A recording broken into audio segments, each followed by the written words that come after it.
berperan sebagai pihak lembaga keuangan syariah.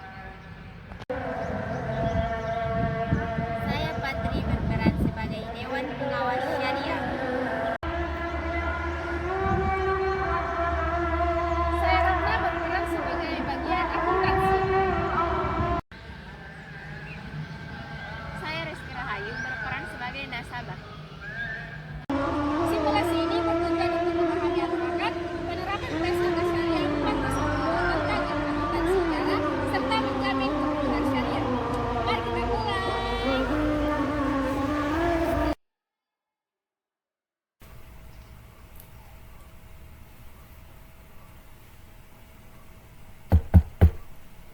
Assalamualaikum. Waalaikumsalam. Silakan duduk.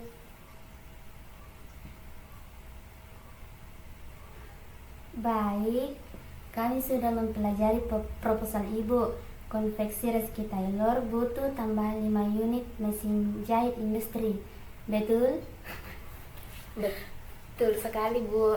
Pesanan sedang membeludak, tapi modal untuk beli mesin baru terlampau besar. Saya dengar lembaga keuangan syariah ini punya produk sewa ijarah yang cocok. Tepat sekali, Bu. Kami menawarkan skema ijarah murni. Kami sebagai lembaga keuangan syariah akan membelikan aset tersebut dan Ibu sebagai nasabah menyewanya. Berapa harga aset dan bagaimana skema sewanya, Bu? Berdasarkan survei, lembaga keuangan syariah membeli 5 unit mesin jahit industri senilai 100 juta. Kami akan menyewakannya kepada Ibu dengan rincian ujrah atau biaya sewanya itu sebesar 3 juta per bulan. Adapun periode sewanya itu selama 2 tahun.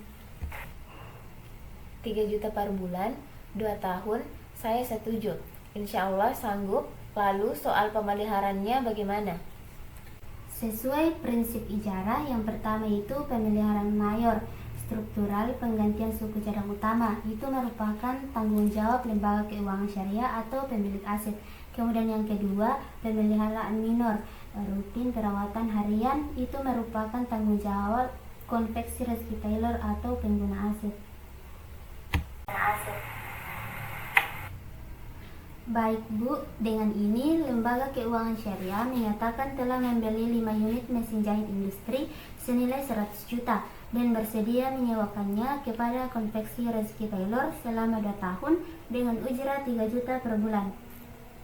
Saya terima sewa 5 unit mesin jahit industri ini untuk saya gunakan dalam konveksi Rizky Taylor selama 2 tahun dengan ujrah 3 juta per bulan, dan saya berjanji akan menjaganya dengan baik. Alhamdulillah, akad ijarah sah. Ini adalah berita acara serah terima aset atau mesin yang dapat Ibu gunakan mulai hari ini. Semoga berkah, Bu.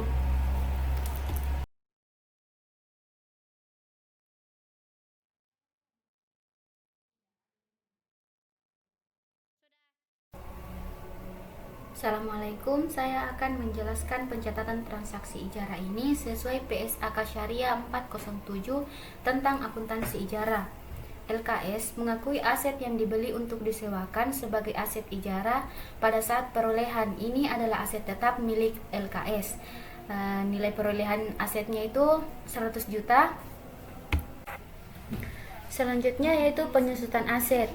Aset ijarah disusutkan selama masa manfaatnya. Misalnya LKS menentukan masa manfaat 5 tahun atau 60 bulan dan menggunakan metode garis lurus. Penyusutan per tahun yaitu harga perolehan dibagi masa manfaat. Jadi 100 juta dibagi 5 tahun sama dengan 20 juta per tahunnya. Adapun penyusutan per bulannya 20 juta dibagi 12 bulan yaitu 1.666.667 rupiah. Selanjutnya yaitu pendapatan ujrah atau sewa. Pendapatan sewa diakui secara proporsional selama masa sewa atau 24 bulan. Adapun ujrah bulanannya itu 3 juta. Pendapatan ujrah akan disajikan di laporan laba rugi. Aset ijarah setelah dikurangi akumulasi penyusutan akan disajikan di laporan posisi keuangan. Assalamualaikum warahmatullahi wabarakatuh. Tugas saya adalah mengulas kepatuhan syariah transaksi ijarah konveksi Reski Taylor ini.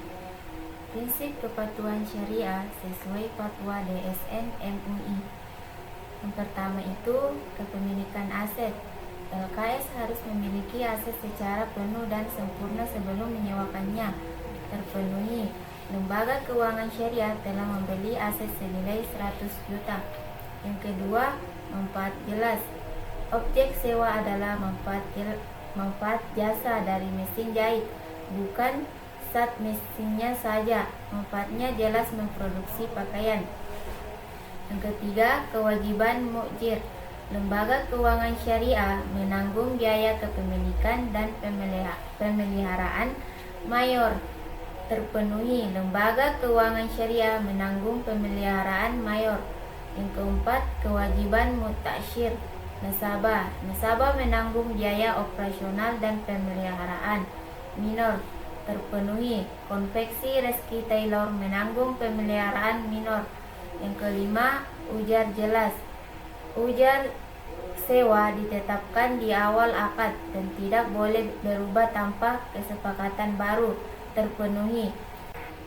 3 juta per bulan selama 2 tahun. Kesimpulannya, akad ijarah antara lembaga keuangan syariah dan konveksi Reski Taylor telah sesuai dengan prinsip syariah dan fatwa DSN MUI serta sejalan dengan perlakuan akuntansi PSAK 407.